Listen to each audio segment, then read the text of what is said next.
माथा में और पैर में बहुत ज़्यादा चोट लगी है। झारखंड पुलिस जिंदाबाद बोल रहे थे, लेकिन झारखंड पुलिस ऐसा करेगी ये उम्मीद नहीं थी। दिल्ली में कुछ बोलना और झारखंड में लड़कों पर लाठी बरसाना। राहुल जी ने झारखंड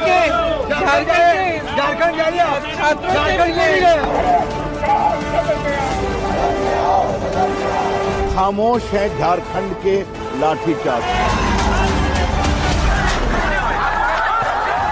और अब बात रणव रांची की करेंगे। जैसे जैसे जांच का दायरा आगे बढ़ रहा है, वैसे वैसे नए खुलासे हो रहे हैं। जेपीएससी में घोटाले की परतें खुल रही हैं, भ्रष्टाचार की रेट लिस्ट सामने आ रही है। आगे आपको बताएंगे कि ये करोड़ों का खेल कैसे चला रहा था और कौन कौन इसमें शामिल थे।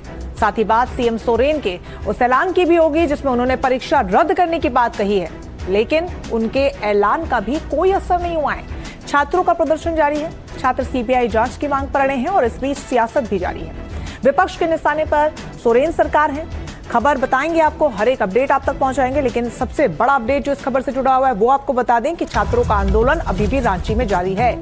छात्रों के आंदोलन का 19वां दिन है। जेएसएससी सीजीएल परीक्षा की सीबीआई जांच की मांग उठा रहे हैं। जेपीएससी परीक्षा में गड़बड़ियों के विरोध में यह आंदोलन आज 19वें दिन भी जारी है।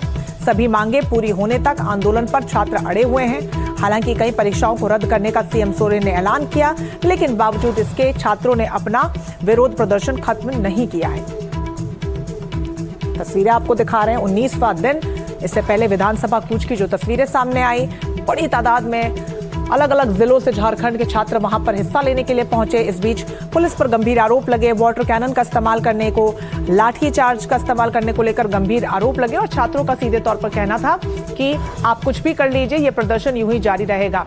इस बीच एक और बड़ा अपडेट आपको बताएं, धरना स्थल पर प्रशासनिक अफसर भी पहुंच रहे हैं। DC, SSP, ADM law and order और एसडीओ स्टेडियम पहुंचे।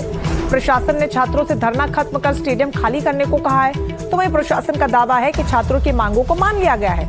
छात्रों ने प्रशासन के दावे को सिरे से खारिज कर दिया। छात्रों ने दो टूक कह डाला कि मांगे पूरी होने तक आंदोलन यूं ही जारी रहेगा। देर रात छात्रों को हटाने की प्रशासन की कोशिश भी नाकाम रही। तो वहीं झारखंड लोक सेवा आयोग यानी कि जेपीएससी परीक्षा घोटाले की जांच में अब कथित मनी ट्रेल की परतें भी खुलने लगी हैं। सीआईडी सूत्रों के मुताबिक गिरफ्तार आरोपी और टीडीपीएल के पूर्व मैनेजर अभय कुमार तिवारी ने पूछताछ में कई सनसनीखेज खुलासे किए हैं। दावा है कि जेपीएससी का काम दिलाने के एवज में तत्कालीन अध्यक्ष एल ख्यांते को करीब 2 करोड़ रुपए दिए गए और इतना ही नहीं, अभ्यर्थियों से कथित तौर पर लाखों रुपए लेकर परीक्षा पास करवाने का खेल भी चलता रहा। पूछताछ में यह भी सामने आया है कि पीटी पास कराने के लिए करीब 5 लाख, मेंस पास करवाने के लिए 10 लाख और फाइनल चयन के लिए 40 से 60 लाख रुपए तक वसूले जाते थे। अब आपको बता दें कि जेपीएससी के तत्कालीन अध्यक्ष ख्यांते फिलहाल सीआईडी की गिरफ्त में हैं।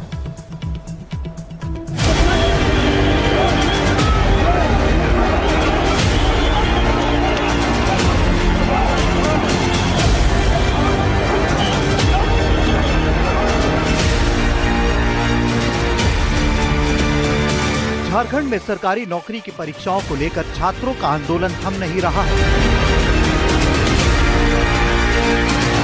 बल्कि छात्र अपनी मांगों के साथ डट गए। शुरुआत में छात्रों की मांग सिर्फ परीक्षा रद्द करने की थी, लेकिन सीआईडी की जांच आगे बढ़ने के साथ मामला अब बड़ा होता जा रहा है। गिरफ्तारियां हो रही हैं। 10 अगस्त को जेपीएससी के पूर्व चेयरमैन एल ख्यांते की गिरफ्तारी होती है और अब तक इस मामले में गिरफ्तार आरोपियों की संख्या 20 हो गई है।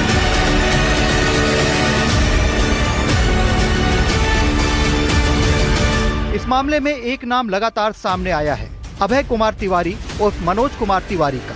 तिवारी गोड्डा में प्रखंड आपूर्ति पदाधिकारी के पद पर सरकारी नौकरी कर रहा था। इसके साथ ही उसका संबंध परीक्षा कराने वाली निजी company TSR data processing private limited यानी टीडीपीएल से भी बताया गया है। वो कंपनी में मार्केटिंग मैनेजर के तौर पर काम करता था। एक ही व्यक्ति का सरकारी नौकरी में होने के साथ परीक्षा कराने वाली कंपनी से जुड़ा होना सीआईडी की जांच का अहम हिस्सा है। जांच एजेंसी ये पता लगाने में जुटी है कि तिवारी के संपर्क में कौन कौन लोग थे और परीक्षा की प्रक्रिया में उसकी क्या भूमिका थी। जांच में सामने आया है कि अभय तिवारी ने जेएसएससी सीजीएल परीक्षा में 48वीं रैंक हासिल की थी। उसके भाई अक्षय तिवारी और भाई की पत्नी सुषमा कुमारी के भी इसी परीक्षा में चयनित होने की बात सामने आई है।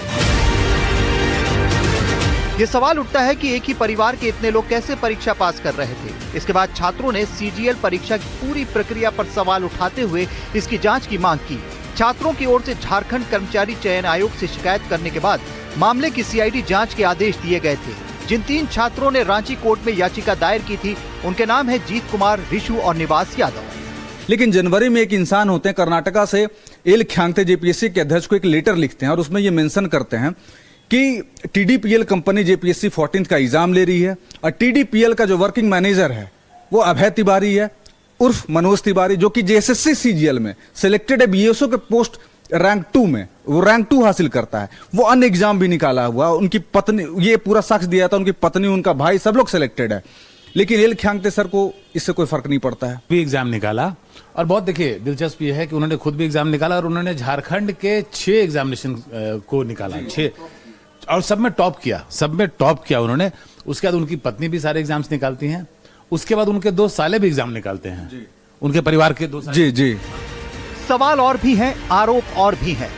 सूत्रों से मिली जानकारी के मुताबिक सीआईडी रिपोर्ट्स में करीब 15 अभ्यर्थियों से परीक्षा से पहले प्रश्न और उत्तर देने के नाम पर लगभग 12 लाख रुपए लिए गए। ये भी आरोप है कि परीक्षा से पहले करीब 65 सवाल और उनके जवाब कुछ अभ्यर्थियों को दिए गए और उन्हें याद कराया गया।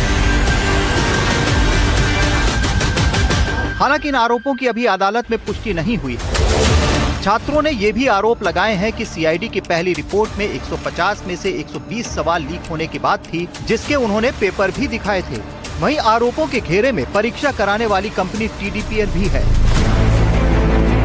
रिपोर्ट्स के मुताबिक झारखंड कर्मचारी चयन आयोग ने 20 मई 2025 को टीडीपीएल को ब्लैकलिस्ट और डीलिस्ट किया था। इसके बावजूद बाद में जेपीएससी में कंपनी को काम मिलने की प्रक्रिया सवालों के घेरे में आ गई। इसी मामले में जेपीएससी के तत्कालीन उप परीक्षा नियंत्रक श्वेता कुमारी गुप्ता को गिरफ्तार किया गया। टीडीपीएल के निदेशक रामवीर सिंह भी गिरफ्तार हो चुके हैं। सीआईडी ने टीडीपीएल के रांची और लखनऊ स्थित कार्यालयों को सील कर वहां मौजूद दस्तावेजों और इलेक्ट्रॉनिक उपकरणों की जांच शुरू की। अभय तिवारी और टीडीपीएल की भूमिका सामने आने के बाद अब जेएसएससी सीजीएल परीक्षा सवालों के घेरे में। छात्र परीक्षा रद्द कर दोबारा कराने और पूरे मामले की सीबीआई जांच की मांग कर रहे हैं। हालांकि राज्य सरकार का कहना है कि परीक्षा की प्रक्रिया कोर्ट की निगरानी में हुई थी और कई चयनित अभ्यर्थी अभी नौकरी कर रहे हैं, इसलिए परीक्षा पूरी रद्द करना आसान है। लेकिन राज्य सरकार ने जेपीएससी परीक्षाओं से जुड़े कथित वित्तीय लेन देन की जाँच ईडी से कराने पर सहमति जता दी है। ने न केवल अपने रिश्तेदारों को काम दिलाया, बल्कि उन्होंने पूरे नेटवर्क को एक तरह से हाईजैक कर लिया और अभय तिवारी और उनकी कंपनी के कुछ और मैनेजर्स को अरेस्ट किया गया है। साथ में जो जेपीएससी यानी कि झारखंड पब्लिक सर्विस कमीशन है, उसके कुछ अधिकारियों को अरेस्ट किया गया है। उसके जो 3 मेंबर्स थे उन्होंने इस्तीफा दे दिया है और एल ख्यांगते जो कि चेयरमैन थे जेपीएससी के, उन्हें भी गिरफ्तार कर लिया गया। एल ख्यांगते जो हैं वो इसके चेयरमैन हुआ करते थे और पहले वो चीफ सेक्रेटरी थे, झारखंड के सीनियर ब्यूरोक्रेट थे। रिटायरमेंट के बाद उन्हें बनाया गया था और उनके ऊपर आरोप ये है कि 2 करोड़ रुपए देकर उन्होंने ये काम जो है टीडीपीएल को दिया, जो कि एक ब्लैकलिस्टेड कंपनी थी। फिलहाल जेपीएससी जेएसएससी विवाद सिर्फ एक परीक्षा का मामला नहीं रह गया है। छात्र चाहते हैं कि पूरे मामले की निष्पक्ष जांच हो और ये साफ हो कि सरकारी नौकरी की परीक्षा में गड़बड़ी कहां हुई और इसके पीछे कौन कौन लोग थे। रांची से प्रभाकर कुमार, एनडीटीवी इंडिया।